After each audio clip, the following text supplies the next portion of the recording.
Well, hey, everybody. Grace and peace to you. My name is Paul Dezay. I'm the pastor at Sandy Hook United Methodist Church. It's good to be with you on this Wednesday. It's good to be back. I've been out, it feels like forever, with vacation. And prior to that, with COVID, and I wasn't necessarily doing videos and stuff. I was working from home, but it's good to be back in this format. It's good to be back doing Wednesday devotions with y'all. And so today, I have a devotion for you and then an update on some announcements. So let's go to the devotion. When I was on vacation, I read this amazing book. Uh-oh. Yeah. Uh-oh. Oh, you can't see it with the blur. Oh, there we go. It's called Good and Beautiful and Kind. Oh, never mind. I can't get it with there, kind of. Anyway, it's Good and Beautiful and Kind by Rich Villadas. And this is Rich's second book. He wrote Deeply Formed Life, which is my favorite book of 2020. And this book, Good and Beautiful and Kind, is so far my favorite book of 2022. In fact, we're going to be reading this as our book club for Sandy Hook. So I would encourage you, if you're looking for a good book, a helpful book, check out this book, Good and Beautiful and Kind by Rich Villadas. All this people from Sandy Hook, you can find that information in the newsletter since it's part of our book club. And let me know if you would like to join us to discuss this book. We'll be reading it now, but discussing it in September and October, probably.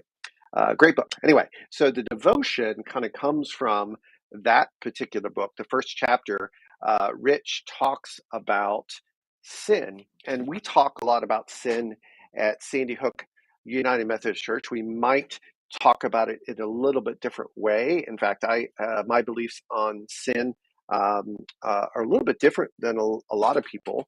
And I think the reason why my belief about sin is I see the effects of trauma in our lives. And a lot of people, we do things that we don't want to do because of the brokenness in our lives. So sin oftentimes isn't just a rebellion.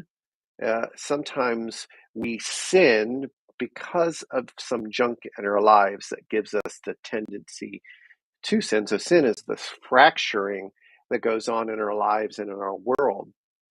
And one of the things I loved about this particular book by Rich is his way he talks about sin as something maybe that could be defined sin as a failure to love. And I love that understanding of sin, sin as a failure to love. The greatest commandment Jesus gave us, the great commandment found in Matthew 22, verses 36 to 40, Jesus says, when asked what is the greatest commandment in the law, he says, you must love the Lord your God with all your heart, with all your being, and with all your mind. This is the first and greatest commandment. And the second is, you must love your neighbor as you love yourself.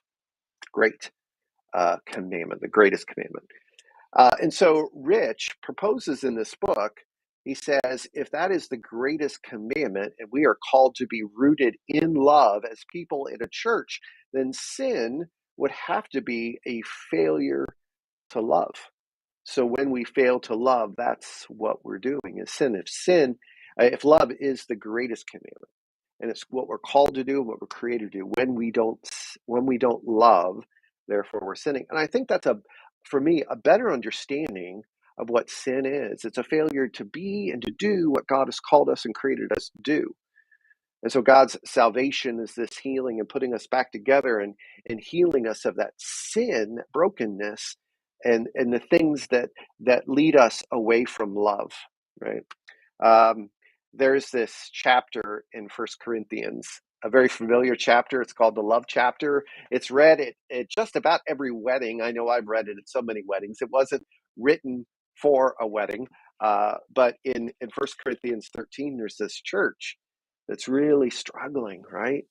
And they lift up all of these activities and these gifts, and they think they're doing such a great job. But Paul is challenging the church in Corinth that they're failing to love. That they're sinning by failing to love. I mean, I'm sure you've heard this chapter. before. I'll just read a couple verses. If I speak in the tongues of human beings and of angels, but I don't have love, I'm a clanging gong or a clashing cymbal. If I have the gift of prophecy and I know all the mysteries and everything else, and I have such a complete faith that I can move mountains, but I don't have love, it's nothing. And it goes on and on and on. And Paul is talking to the church in Corinth, and I believe he's talking to us and our churches, that all of these things we do as church and all these things we do as Christians, if we're not loving, then we're participating in things that could be defined as sin, right? And so I think that's a great reminder for us. I mean, we live in a fractured world, and our lives are fractured because of sin. And sin can be defined as a failure to love.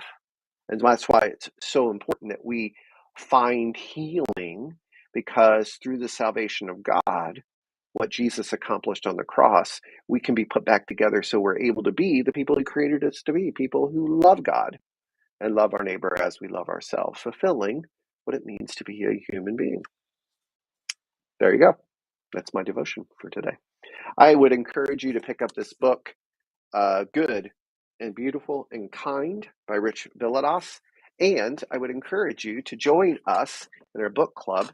We do this on Zoom, and there's people from all over the United States that participate. So join the club and join in on the conversation. What makes this book great is that it has a lot of different topics. So it's not just one topic. Chapter 1 is sin, and chapter 2 is talking about powers and principalities, and chapter 3 is talking about trauma, and then it kind of goes on and on and on to different topics. Anyway, that's the some announcements. This coming Saturday is the Back to School Bash from 11 to 2 here at Sandy Hook. I would encourage you to invite your friends and family and come and have a lot of fun. There's going to be food and bounce houses and all those kind of things. Plus, you have the opportunity to dunk Pastor Paul. And I found out that Dale Seacrest is going to join me also to be dunked. And so you can dunk Dale, dunk me, dunk both of us. I'm going to dunk Dale. So we're going to have a great time. And if you would like to join the dunk tank crew, we do have an opening or two, because I don't think I can do it for 3 hours. I would be, it's a lot of fun, but anyway, it's going to be great. 11 to 2, friends and family. If you'd like to volunteer, we need plenty of volunteers. Just not Melissa, or just show up and we'll put you to work. It'll be a great time. Youth group pool party is rescheduled to Saturday, August 13th at 6 o'clock. Hickory Creek Senior Living, we're doing a worship service on Sunday, August the 14th at 4 p.m. Dale and I are doing that. If you would like to participate, please let us know. We love to have a lot of help to socialize and connect with the residents there, as well as serve communion. And so let us know if you'd like to help. August items to be collected for Hickory Creek Senior Living are nail polish removal, cotton balls, bingo prizes, candy, and individual snacks.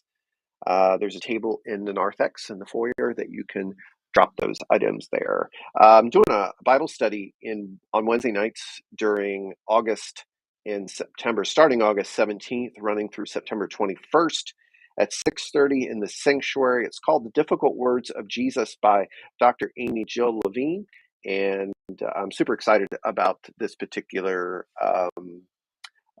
study. So if you would like to sign up, contact the office or stop by the office, grab a book. They're $13. Yeah, it's going to be a great time. Let me know if you have any questions about that. Worship in the Park. We're joining with many of the churches in Columbus for worship in the park and different parks on Sunday, August the 21st. We're partnering with Petersville for a Sunday evening service at the shelter there. We're titling it, let's see, what do we call it? Songs, Stories, and Snow Cones. So there you go. We're going to sing some songs. We're going to share some testimonies. And of course, we're going to enjoy some snow cones provided by Snowbiz. So get the word out on that. Tim Tool Annual Benefit Cookout is August 27th, which is a Saturday from 11 to 2. There's a cookout, bake sale, silent auction, and more. Proceeds go to benefit and bless Tim's most loved missions and charities. We have a Formations Weekend event coming up in September on the 16th and 17th. We have our 130-year anniversary celebration on Sunday, September 25th. That's going to be a 10 a.m. combined service followed by a meal. Some exciting things in store for that Sunday. So I can't wait to tell you, but we'll keep it secret for now. Fall Bazaar is Saturday, October 1st. Canoeing and baptism on the river, at the river, on Sunday, October 2nd. And Serve a Meal will take place on Tuesday, November 29th. A lot of information coming on those events and much more. There is Children's Church is going to be starting up during second service this coming Sunday. So there's a rotation on for those Sundays that'll take place. Right, they'll be dismissed right after sermon in the sack, and then we'll come back in the sanctuary for the closing song. Reminder that nursery is available during both services, as well as children's church. I'm sorry, during Sunday school. But children's church is only during second service. I think that's it. Hope you guys are doing well. Hope you have a great week. Can't wait to see you Saturday and Sunday. Oh, by the way, new sermon series starts this coming Sunday. It's called Faith Forward. It's going to be during focused on the book of Hebrews. And so, yeah, we'll be talking about that. I can't wait. Anyway, that's it. That's all I got. I'll see you. Take care.